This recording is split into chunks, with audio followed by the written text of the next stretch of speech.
here at Dexis Center for Global Security and Stabilization. And I'll be your host today for this conversation. And we're just a little bit past 10 a.m. here in Washington, D.C., but I recognize it's afternoon and evening for many of you who are joining us. So whether you're just settling into your workday or ending it, I want to extend my deepest appreciation for all who are joining us. With so much content out there inundating our screens and devices, it means a lot that you're choosing to be with us for this next hour. This is now the 10th event in our Dialogues with Dexis series, where we bring together a diverse group of practitioners, experts, policymakers to discuss emerging trends and innovations in conflict prevention, stabilization, peace building, and governance programming. And as with previous discussions we've had, we hope today's event will, give you new insights and practical ways that we can all improve our work, whether we're implementers or donors. And so please do, check out our past Dialogues with Dexis discussions on our website at dexisonline.com. Today's conversation is called Crisis Without Conclusion: Adapting Programming to Protracted Conflicts. And while the wars in Gaza, Sudan, Ukraine, and Ethiopia are all drastically different, they're all protracted conflicts, joining many others that are now features of the global system. And instead of following a linear trajectory with pre- and post-war phases, today's conflicts often manifest into multiple compound and complex crises with no clear resolution in sight. And so lacking a functional political process or peace agreement on which to anchor foreign assistance programming, oftentimes these wars may not be resolved in the traditional sense. And so as a result, they sort of exist in these liminal states between full-scale fighting and intractable conflict. So it's from this starting point that we'll explore how programs are adapting to protracted conflicts. And the UN, other donor governments, and the US have all invested in reform efforts to address these issues.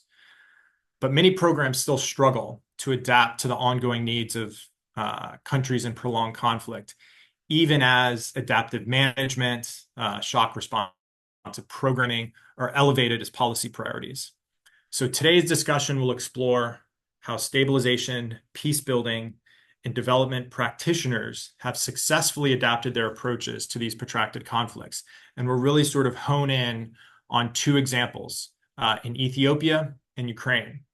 And then we'll also reflect on how governments and the US interagency should promote proactive and long-term sustainable strategies as seen in the US strategy to prevent conflict and promote stability. So before we get started, I'll just cover a few admin items for today's event. The conversation will last approximately 1 hour. Each speaker will have about 10 minutes to speak.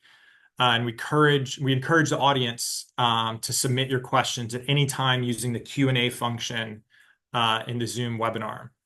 The audience members can submit their questions anonymously, so don't be shy and don't hold back, because really the benefits of these are having your thoughtful questions drive the Q&A portion of this event, which will happen after our last speaker finishes. And so now it's my honor to introduce our impressive panel of speakers. First, we have Nebiyu Tadesse, who brings over 7 years of managerial experience in the humanitarian and development sectors. He is the regional program manager for Dexis's USAID's Office of Transition Initiatives Ethiopia Support Program, where he oversees the Amhara portfolio. Next is Mehri Druckman, the Ukraine country director at IREX, where she oversees and supports more than 100 staff implementing multi-donor portfolios in areas such as media literacy, veterans affairs, public diplomacy, and independent media. She's also the chief of party for the USAID-funded Ukraine National Identity through Youth Activity, or UNITY. And finally, we have David Young, the Deputy Director for the Lessons Learned Program at the Special Inspector General for Afghanistan Reconstruction, or SIGAR. He has extensive field experience in 6 conflict and post-conflict environments, including Afghanistan, the Sahel, Israel-Palestine, the Balkans, the Caucasus, and Northern Ireland. So we are so lucky to have all of you here with us today. Now let's turn it over to Nebiyu, who will tell us more about how the USAID OTI Ethiopia Support Program has adapted and managed programming through the Tigray crisis. So over to you, Nebiyu. Thanks, Andrew, for the introductions. Yes, so I think everyone might know about Ethiopia's context. For us, the USAID Office of Transition Initiatives saw an opportunity to intervene in Ethiopia when in 2018, we call it the euphoria period, where there was a transition of government that has came to power as a result of 2 years plus public resistance. You know, Ethiopia is more than 120 million people, as this is a global webinar, just to give a bit of background. So also, there was a lot of dynamics in terms of historical grievances between the regions, different ethnicities, different languages, and so on. And the government that came in 2018 came with a lot of hopes from the citizens. So that was the window of opportunity. And the Ethiopia Support Program started as a way of supporting that transition or that reform to avoid anything that might derail the reform by programming toward strengthening intra and intergroup relationships. But soon COVID hit, in 2019. It kind of complicated our intervention. Then in 2020, then the war in the north with Tigray broke out. Then this kind of complicated the reform process. The election was done in 2021, but then Tigray was not part of it. So as the theme of our discussion today, since the beginning of Ethiopia Support Program, which is since late 2019, we have had multiple strategic shifts, and Ethiopia had multiple conflicts. The war in the north kind of stayed for 2 years minimum, at least. The Pretoria Agreement was signed in November 2022, so it took 2 years. And then now there is an insurgency in Amhara region with Fano.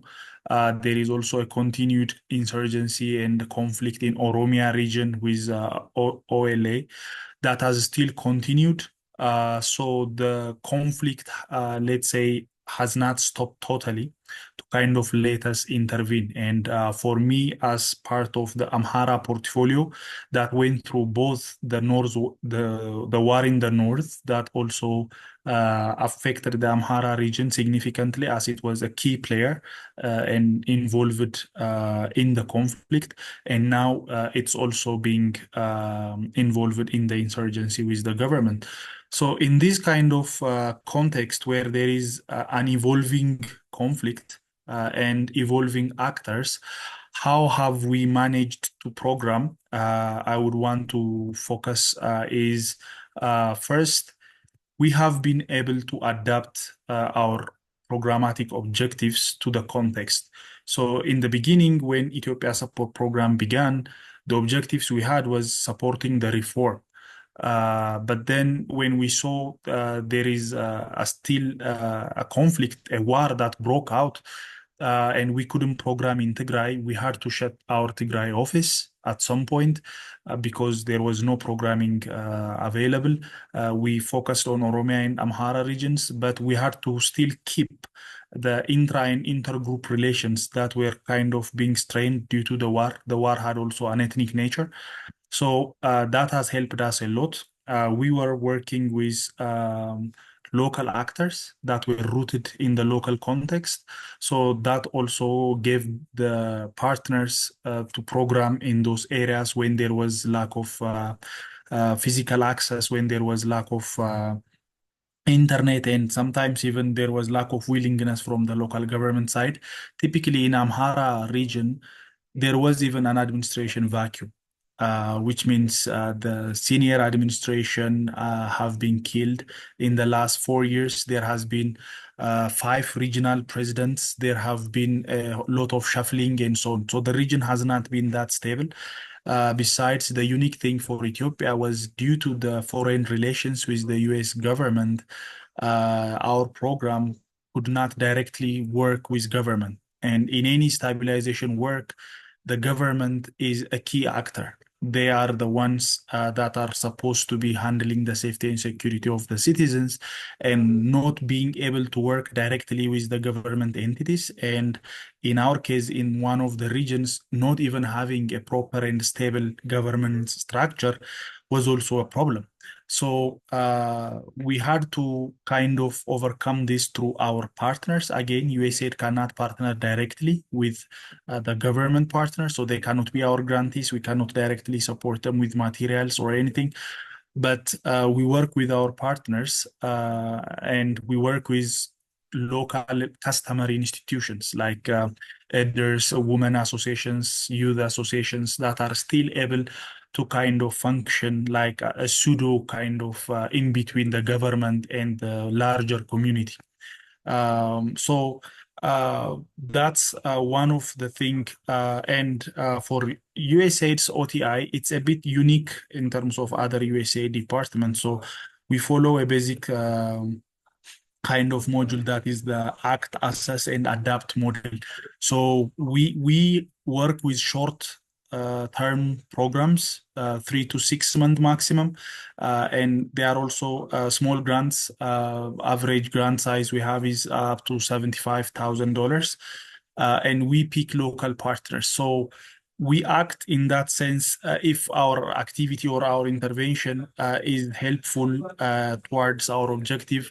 If it's not working, we can assess and then we can adapt. So this is a bit unique, and it kind of helped us program better, because on one hand, if we took much time to develop the activity, by the time it is developed, funded, and we start the implementation, the context have already changed. The actors have already changed. So this kind of lets us implement in 1 month's time.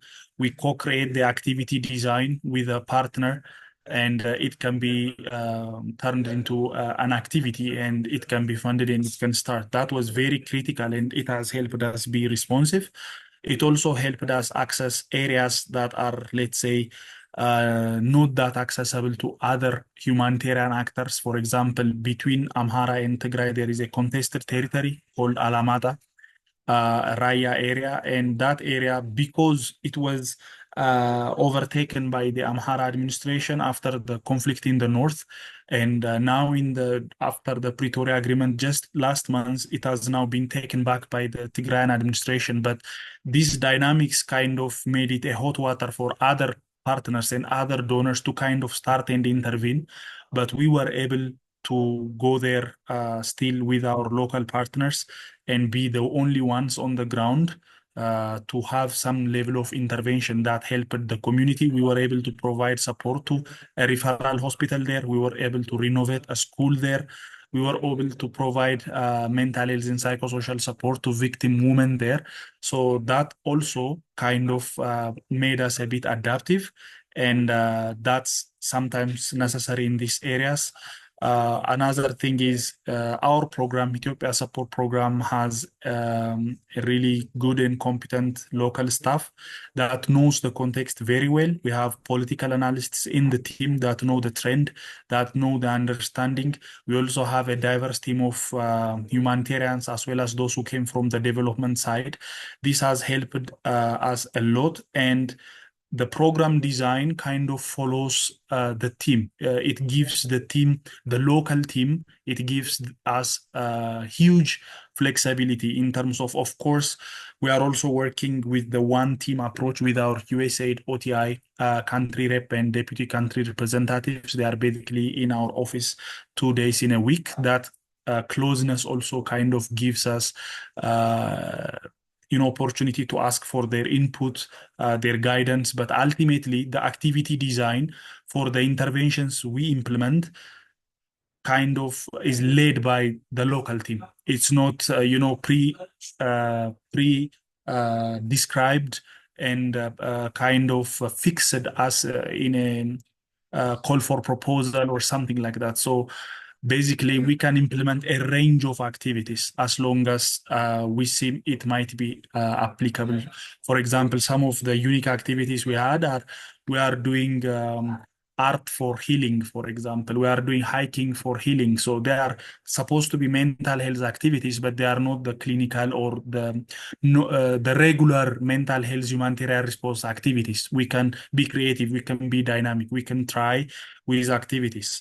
Other thing is we have a range of grant mechanisms. We have the STTA, what we call the technical assistance and the DDGs direct support. And we have also from our grant under contracts, we have in-kind or fixed amount award contract. So this allows us to partner with a local organization, an individual, an organization that have just been set up.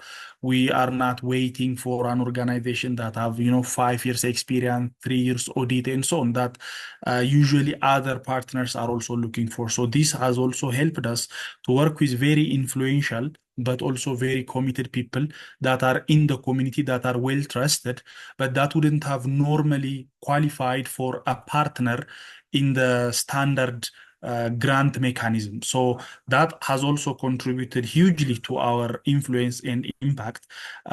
We also have a layering and sequencing approach, which is we have short grants and short-term grants with small funding, but we can do in the same location multiple times with different partners, with different type of approaches.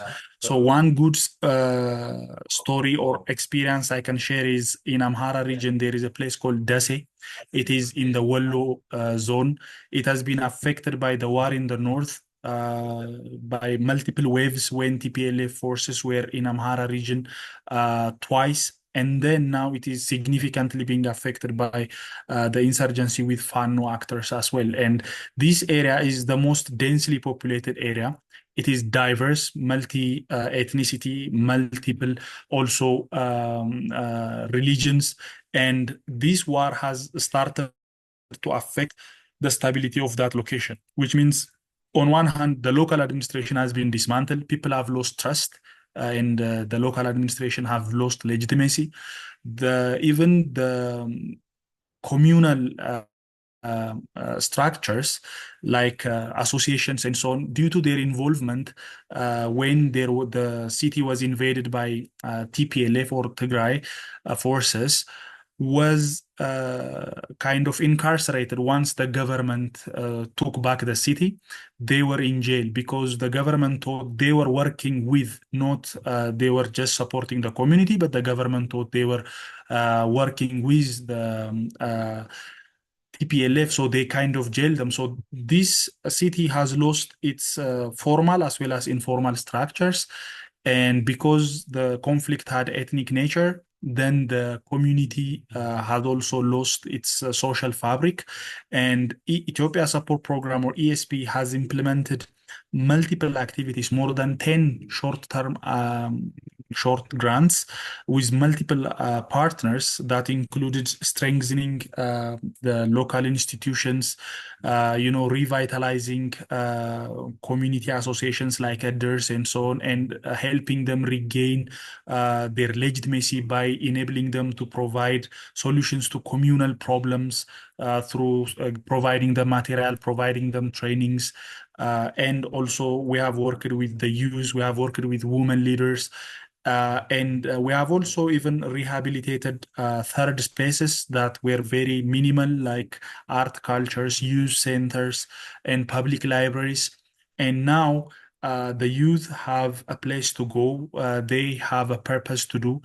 And for us to be able to layer all these activities in 1 year time, this has helped us a lot because if you can't pack all these in a single long-term project because the thematics are very huge, diverse, and it wouldn't make sense in one sector. So, but because we are doing 3 4 months projects, when we can layer them up, then we have tried to tackle the issue of social fabric, communities not having agency and not having representation and not having trust in any kind of structure from different angles, so that now even the local structure in the community and even the current government are working in parallel. The city have started rebuilding back, and ESP has left a huge mark in that area. So, in addition to that, what has helped for us is uh, we really had a deep understanding of the context, as I said, and we were predicting even what might come. And we were actually, as part of the Amhara team, we were also providing a context update at the embassy level and for other USAID departments 2 3 times. And we were good at mapping who are the influential actors, who are they. And ultimately, what we also did was when in the beginning, we also were convening the elites, the political leaders, the government stakeholders, and so on, for them to meet together to discuss. Towards also, there was a national dialogue process, but then the national dialogue process was halted. Its perception in the community was kind of getting low. So we kind of gave up hope in engaging elites to bring about peace. So what we did in our last year is shift our strategies towards providing impactful projects to the community. So we kind of went to the grassroots from engaging elites and only focusing on dialogues. We went to the communities and started doing more of psychosocial support. We started supporting youth clubs, women leaders and so on. And in the last year, that has become very helpful, and it has brought some real change because we couldn't actually keep up with only waiting for the national dialogue or these political processes to bring about peace in the region. Because, as Andrew mentioned in the beginning, as part of our context analysis, there was no off ramp to the conflict, to the insurgency that we can actually see in the remaining period of our program. So, what we did was we shifted our strategy and we kind of tried to support the communities that will be impacted with that conflict. And our final objectives are um, limiting the impact of conflicts in areas where there is active conflict, so that by increasing communities' capacity to mitigate the conflict. And in this sense, we are increasing the capacity of communal structures that will remain with the community post-conflict, and also that will support the community during conflict by giving them training material support and linking them with youth and women structures to have them with enough volunteers and enough interactions. The second objective we had was strengthening the social cohesion, because as a multi-ethnic community, we also had a tension among ethnic lines, among religious lines. So what we did was doing activities that bring together diverse groups, but more of not only in a dialogue, through art, sport competitions, through rehabilitation of third spaces or public spaces that a lot of people would come together and would join. And in terms of Nebiyu, challenges, I wanna give time for other speakers, but that is a great overview. So thank you so much. And I just want to say, what you've done here is, I think, highlight the sort of purposeful nature of how an OTI program is constructed and how it's sort of imbued and built with flexibility and adaptive management in mind. And those are some, I think, excellent examples. So thank you so much. And sorry to cut you off. I just want to make sure we have time for our other speakers here. So sort of shifting gears a little bit, I want to hand the floor over to Mehri to sort of reflect on her experience with IREX, programming in Ukraine and adapting to the impact of the full-scale invasion more than 2 years ago, and sort of what were those best practices? What were the sort of lessons learned that she had, and how she was able to sort of move, shift, and adapt her programs to the impact of the full-scale invasion. Thank you. Over to you, Mehri. Thank you, Andrew, and thank you very much for having me today, for the opportunity to contribute to this important discussion. As Andrew mentioned, I was asked to provide a bit of a story of how IREX adapted to Russia's full-scale invasion. So I thought I would need to give a little bit of a background on who we are and what we do. And of course, I can talk about IREX forever, but I do promise not to do that to you, and I will try to be very quick. So one important factor, IREX has been working continuously in Ukraine for almost 30 years.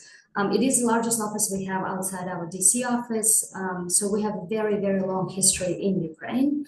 With the funding support primarily from USAID and US Department of State, and with an amazing team of 130 staff in Ukraine, IREX's mission is to engage and empower youth, cultivate leaders at all levels of society, strengthen institutions, and improve access to quality education and information. So at the time of full-scale invasion, we were implementing multiple programs that was in our mission. As Andrew in the intros mentioned, it's integration of media literacy into education system, supporting very hyper-local media outlets to improve quality of journalism, supporting youth leadership and building knowledge, skills, and economic opportunities for them so that they see a future for themselves in Ukraine, as well as veteran reintegration and improving access to quality services for veterans, and helping internally displaced people, because as you all might be aware, the war in Ukraine started a decade ago, and then the full-scale invasion followed in 2022.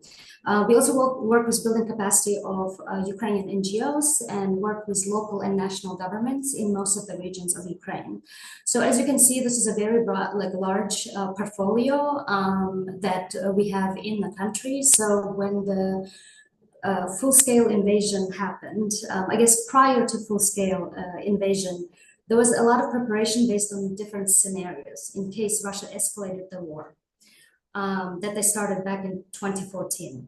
And preparation included different contingency plans, scenarios, as well as training for staff on safety, security, first aid, among other things. However, I would say that it was still shocking to see the scale of invasion when the February 24th, 2022 hit, because almost all of the Ukrainian territories woke up to strikes and attacks. After kind of the first step after the initial shock was, of course, to ensure staff and partner safety and assist with relocation, and if needed, since we had staff not just primarily based in Kyiv, but we also had staff in almost all of the regions of Ukraine. Once our staff were accounted for, we regrouped.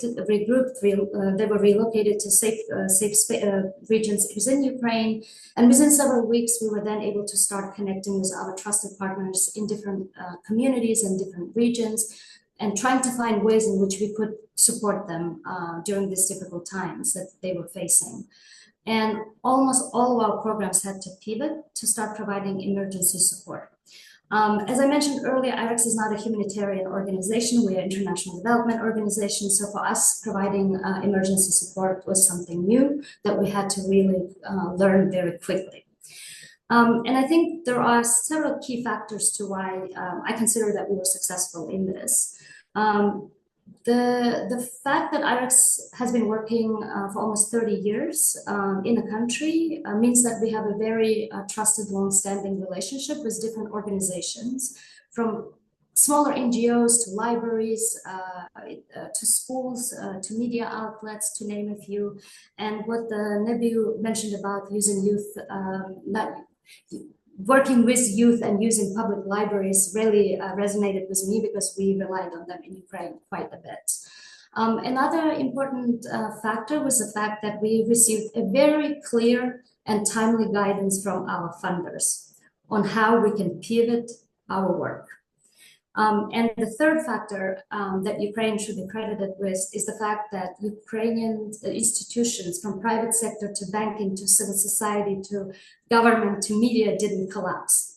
Everyone got into a full gear and started trying to figure out how to contribute to the cause.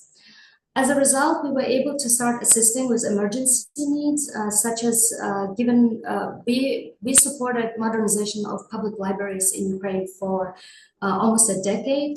So they were kind of the first institution that we were able to partner with and launch what we called freedom hubs, where both IDPs and local population could receive basic mental health support, search for information and employment opportunities, bring their children for short-term activities, which erased childcare burden a bit.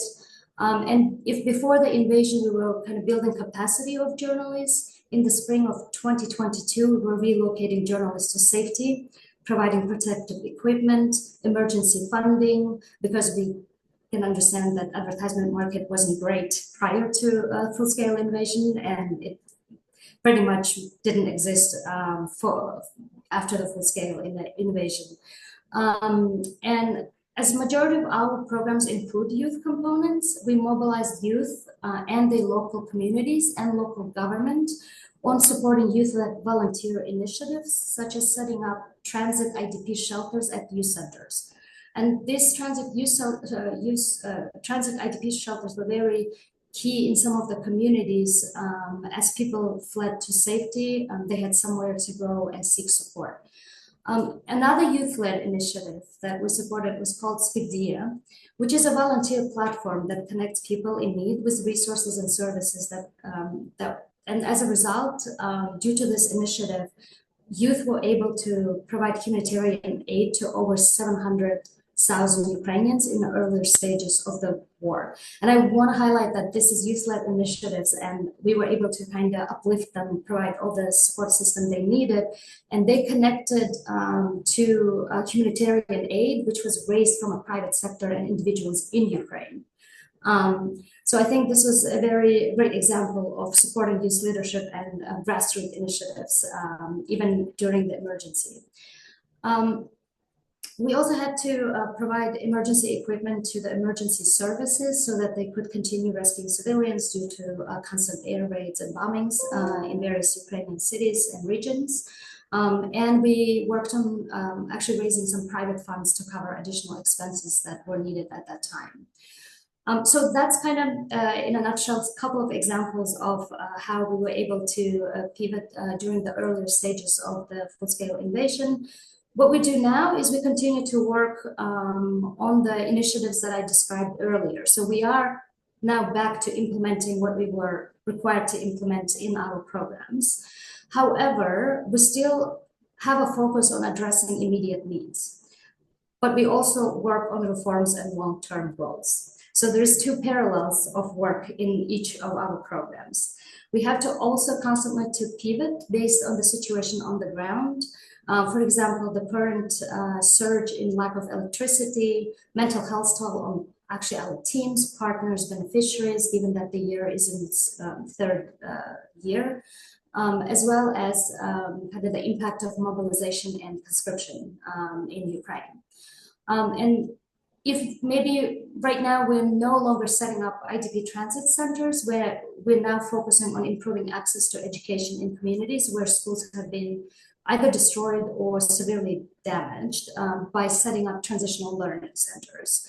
As a result of the full-scale invasion, over 3,500 of Ukrainian educational institutions have been damaged or destroyed. And as the whole kind of world was recovering from COVID-19, unfortunately, Ukrainian children did not get that break.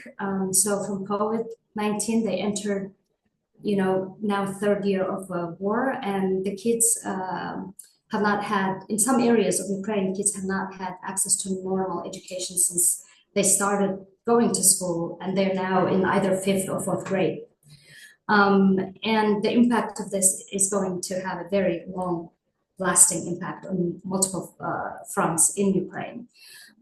So we continue to work on needs without stopping to work on a long-term sustainable impact and kind of securing Ukrainians' continued resiliency And as challenges and needs only grow as the war continues, we'll continue kind of to adapt and be agile and be flexible in what we're doing. And Andrew asked me to kind of end it with some recommendations, and I have several based on what I think helped us in Ukraine adapt quickly and keep on going. I started with a couple of them earlier, but I will wrap it up quickly. As mentioned before, clear and timely guidance from funders regarding expectations, allowability of cost, pivoting is key to ensuring that implementers are able to quickly adapt and keep on working. And this is what exactly happened in Ukraine. In all of the contingency planning, I suggest planning for the worst unimaginable scenario. That is what's needed, even if it's the likelihood seems very, very low during the time of planning. Agile management is only possible with agile funding, so implementers can respond timely to evolving needs. And in dire situation, knowing the risks are shared responsibility between implementing partners and funders is key to ensuring that there is that trust and we can all work towards achieving best results and outcomes in our assistance work, regardless of the challenges and emergency under which we're working. And when I talk about shared risks, this could be an example of simplifying procedures and paperwork in emergency situation. And Nebiyu mentioned some of this that OTI does. And this has been very, very key in us having an ability to kind of get up and start providing support that was needed on the ground. And important factor is that understanding that the teams that we're working with in the country and implementing programs with, they are themselves going through different types of trauma, such as having loved ones killed, someone's loved ones served or injured, being displaced themselves, as we have with our staff. Some of them have been displaced several times, lack of electricity and living under constant air raids, and lack of sleep. So this all requires promoting and providing space for self-care, which is fundamental in this line of work. And then one last thing is thinking in advance about possible support and partner networks that have certain capabilities and that can be mobilized quickly to implement what is needed, and help identify kind of what they see in their communities. So asking yourself a question, who can you rely on in the worst case scenario beyond your team? Because in this situation, like in Ukraine, our team was going through major challenges themselves. So you needed kind of a lot of people around you to be able to rely on in order to be able to provide assistance. With that, thanks again for the opportunity to share a bit about our work in Ukraine. Great. Thank you, Mehri. That was fantastic. And there's already so much I want to follow up on. And I'll just say I think, reflection on the impact that this has on our local staff, that they're both, impacted, a part of, but also responding to these conflicts, really hits home. And it's something that I think is essential. And then, another reflection about the shared, responsibility of funders and implementers. I used to always say, it's sort of shared failure and shared success. These are it's a two-way street. And so I'd love to explore some of that in the Q&A section. And I think your recommendations at the end really teed up our final speaker, David Young. And, David, I would love for you to sort of reflect on some of these broader donor level challenges that Mehri hit on, and really help us sort of, couch what these sort of operational, bureaucratic, financial, even policy elements are that can really enable some of these adaptations and pivots and flexibility in these protracted conflicts. So over to you, David. Absolutely. Thank you, Andrew. And thank you for hosting.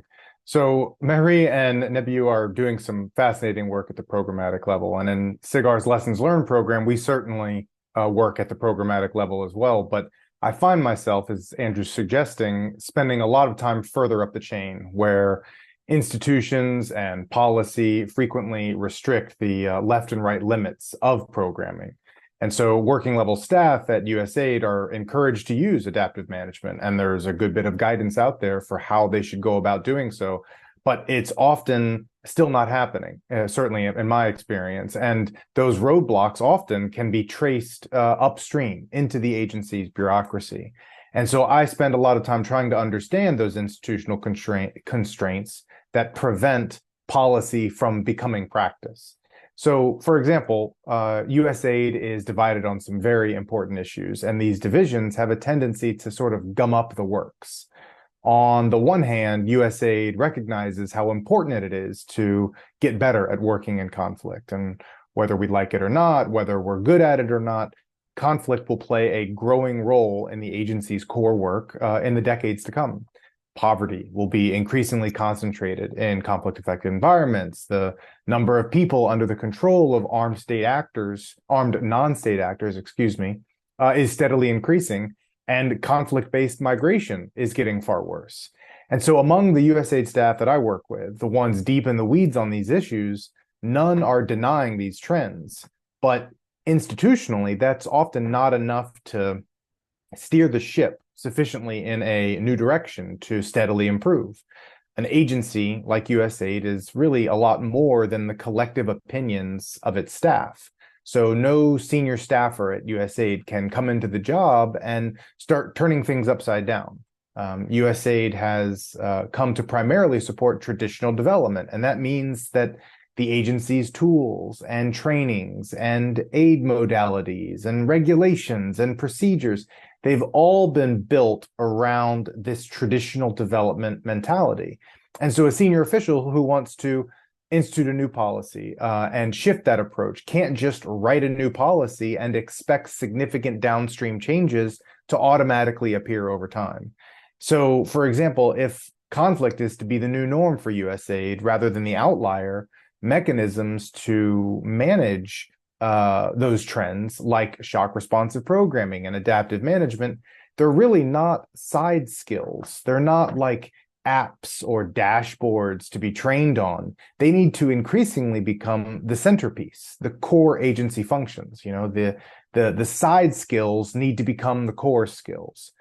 And when you review USAID's guidance on how to design shock responsive programming, the entire way that it's framed, way that guidance is framed, it really tells its own story. It has a subtext that basically says, here is how to retrofit the instruments of traditional development so that they can be used for conflict. And if conflict is going to soon be the default environment, or certainly the most common environment for aid, then like it or not, the tools need to be custom designed for that environment rather than pulled off the shelf and molded for conflict in awkward or improvised ways. But that shift is especially hard right now. And the Global Fragility Act is a good example. The GFA's provisions are terrific, but they demand things that I'm not sure state and aid in particular, are currently capable of. So Congress, really zooming out, has taken the time to become a lot more thoughtful on this matter, which is great. But their vision is racing ahead of the U.S. government's capabilities in many cases. And we saw this in Afghanistan as well. State was always asked to lead in Afghanistan, despite lacking the staff to scale such a mission. And aid was often expected to perform great work even when they were sort of set up to fail. And so for perspective, if you look at just the standards set out by the Global Fragility Act, U.S. agencies had a lot of trouble hitting those benchmarks just in Afghanistan. And now we're trying to do this in many countries, despite very little having changed under the hood, as it were. And localization is another good example of this. Who could disagree with its premise, right? Nebiyu was speaking about this in a really interesting way, describing the OTI programming there in Ethiopia. But implementing localization requires so much overhead and hand-holding of partners that, institutionally speaking, localization basically goes against everything USAID has been built to do. And at the same time, gathering momentum for changing things under the hood in this way, upstream, can be politically treacherous.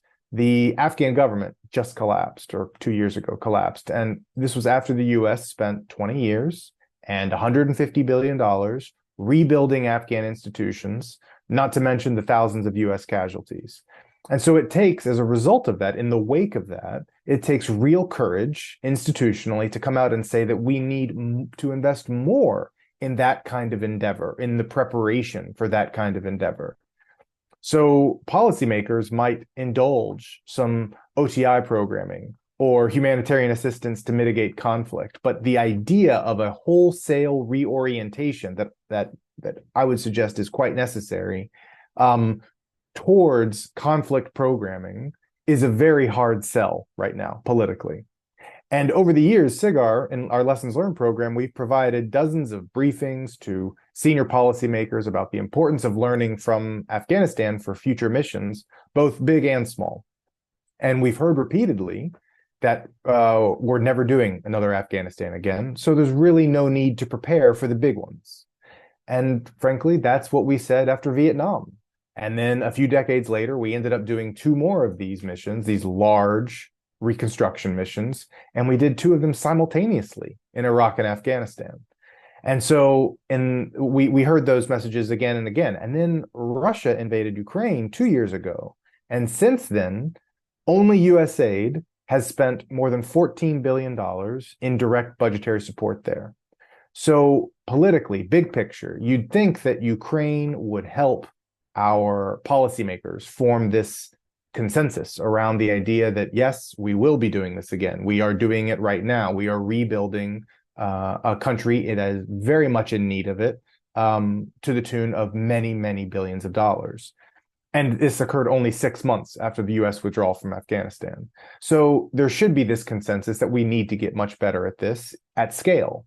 But what we often hear from US officials, and also our allied governments abroad supporting Ukraine, is that Ukraine is nothing like Afghanistan, and therefore nothing significant really needs to be learned from Afghanistan.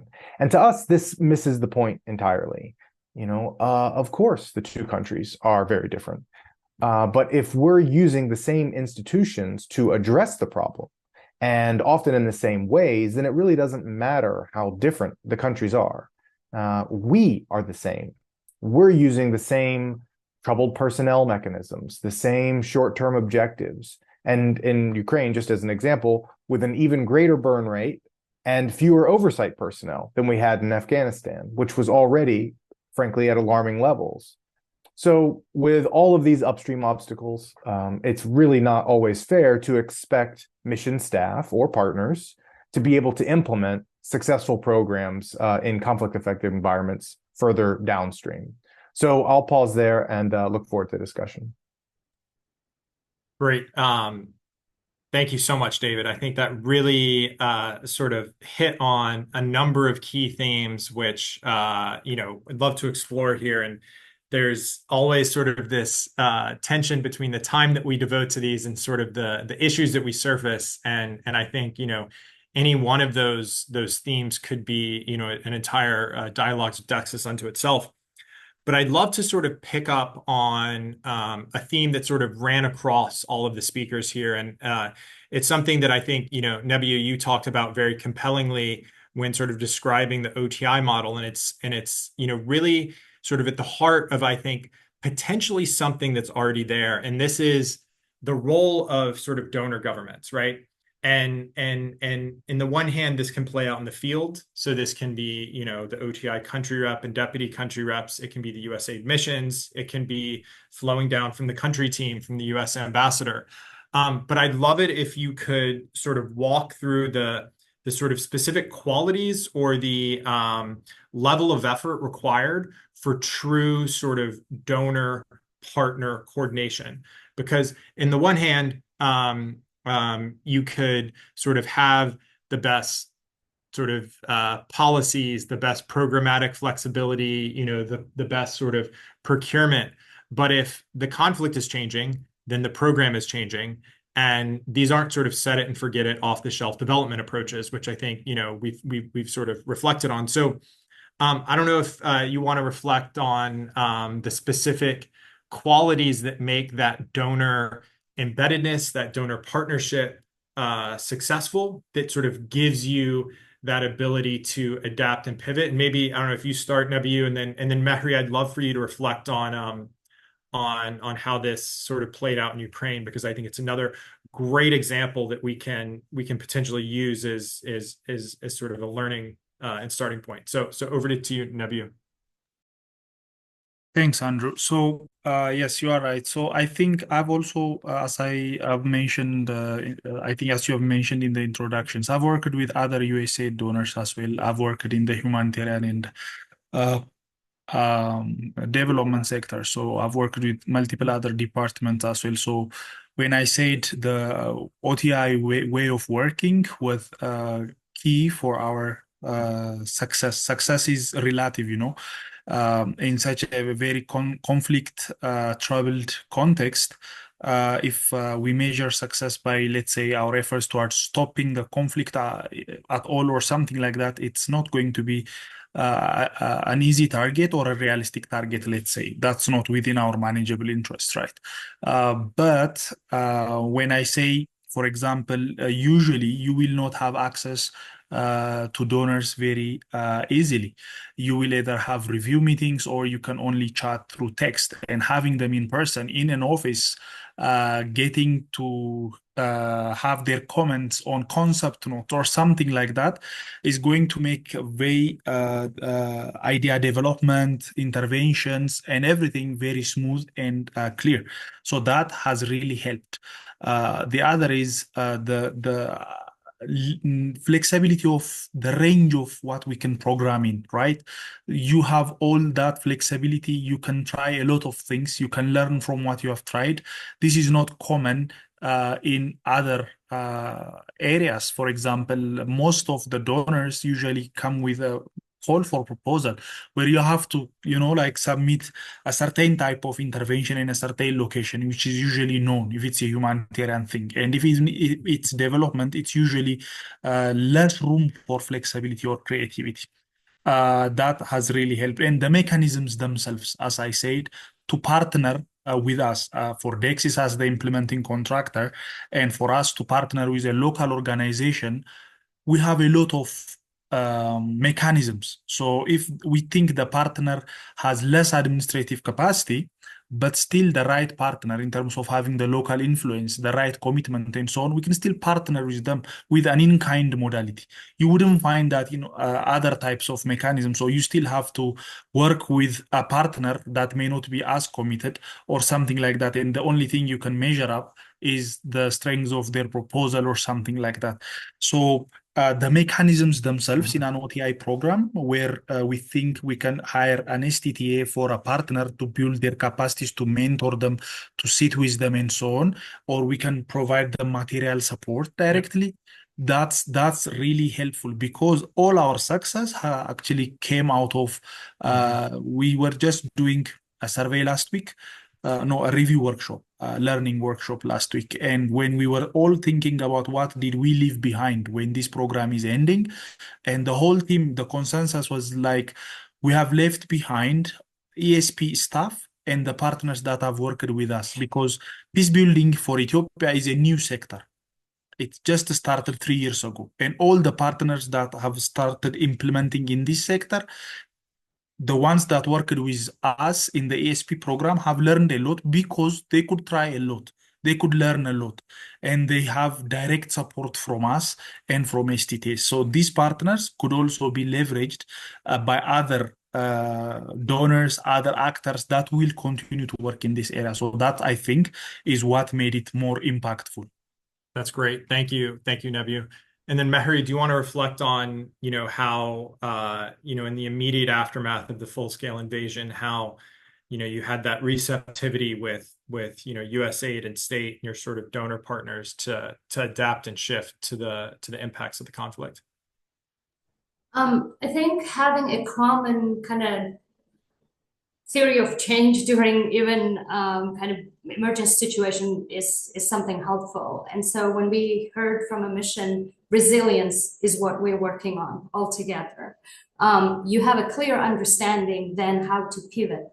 So you are like, and to be like, as much as we provided kind of emergency support in the earlier stages of the war until all the humanitarian organizations kind of established in Ukraine, it didn't mean that we lost the sight of what we are meant to do and what we were doing, because fundamentally the projects that we're doing are building stronger Ukraine, supporting reforms in Ukraine, and that work maybe initially paused a little bit, it never stopped. So I think I loved what David mentioned about how localization goes against everything USAID is built for. And so I fundamentally agree that there needs to be a shift in kind of changing and ensuring on a big picture how maybe assistance is done or implemented. But in the meantime, there are ways in which even smaller changes has helped in a very dire situations. And I'll give you a very practical example. If I had to ask communities that are being shelled to fill out an environmental compliance form, I don't think they would have taken us seriously at that time. This is just, and lifting that requirement, understanding like that was kind of, that created a lot more trust, a lot more kind of, when our teams are working under shelling themselves, asking them to fill out environmental compliance forms is also not realistic. And that kind of kills everything we will try to do, even if we come from a good heart. So there are ways in which I think if this is, as David mentioned, becoming a norm of operating in this fragile, unprecedented environments, there needs to be maybe an action plan of what requirements get lifted right away. Because that, I would say, was a key in our ability, because you get like in those situations, especially if you're not used to doing work in a conflict zone, war zones, or you're not a humanitarian organization, you get lost, and you do need to have some sort of clear story, clear vision, a clear direction on where we're heading. And that kind of allows us to then rally up. It inspires, you know, because even I'll say for our staff, initial shock, and then they're like, what is it that we can do with our programming? But when they realize that we are free to start assisting communities in the name of resilience of Ukraine, then, you know, it opened up a lot of room for creativity on how to be useful even under those conditions. I don't know if that answers the question. No, absolutely. It's actually very inspiring, because I think another sort of theme here is the sort of power and agency of local partners, right? So even though they're, you know, oftentimes we're getting in our own way as sort of the donor, bureaucratic, sort of institutional barriers to this.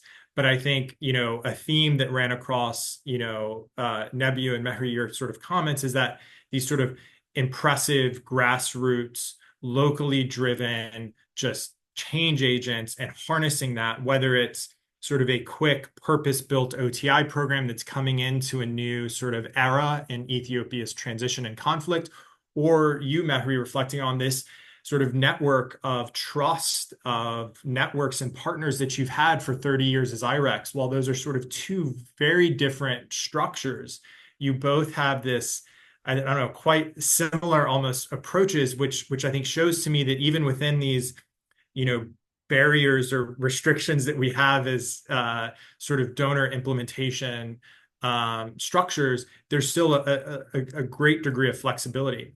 So David, one last, you know, thought, given sort of how you know, SIGAR and SIGAR were built to sort of look at those two experiences in sort of large scale US reconstruction and stabilization efforts and conflict. Do you think there's space to sort of learn from these newer conflicts, whether it's Ukraine or Ethiopia or other examples where there's almost micro learning that's happening, I think that maybe isn't captured in sort of a formalized process or a larger sort of effort like SIGAR? I mean, it seems like there's similarities or approaches that could sort of be brought up to feed into some of these institutional reform efforts that USAID, state, and others want to take on. Sure. Yes, I think that there's this this Goldilocks zone where if an effort is low visibility enough to where it doesn't attract all of the moths to a flame, in other words, of scrutiny, of visibility, then it creates room for maneuver at the programmatic level that can then filter up. You can, you know, if when something becomes as high visibility and a hot of a potato as Afghanistan and Iraq war, it becomes very hard to learn from them, because as when these discussions that we're having with officials working on Ukraine, they want to learn from Afghanistan, but they don't want to use the word Afghanistan in their learning because it creates a toxic association because of the failures of Afghanistan. So absolutely, the smaller scale efforts, smaller than Afghanistan, create room for learning. There just has to be internal bureaucratic motivation to let that learning and create space for that learning to rise up. And it doesn't have to be outside the walls of the agency. It just needs to be within it, where the lack of political visibility, heavy political visibility, allows for that kind of honest deliberation. Great. Thank you for that. And unfortunately, we are out of time. Every conversation we have, I think we just sort of hit the sweet spot just as we're getting on to an hour. So, with that, apologies for not being able to get to the Q&A portion from our audience. As moderator, I took my privilege here and asked the questions that I wanted to ask. But look, in wrapping up, I just want to say thank you, genuinely. I could not think of a better panel to really help us consider all of the complexities and just multiple levels at which this plays out. As someone who's been working in conflict for my whole career, this was the most insightful and just eye-opening conversation. And I have a list of things I want to follow up on with all of y'all. So thank you for our audience for coming. Thank you for joining us. And I just want to, again, extend the warmest appreciation to our panelists for their thoughtful comments today, and look forward to having you at a future Dialogues with Dexis. So thank you all. Thank you for having us. Thank you, Andrew. Thanks for having us. Take Pleasure to care. meet you Thank all. you. Take care. Bye-bye.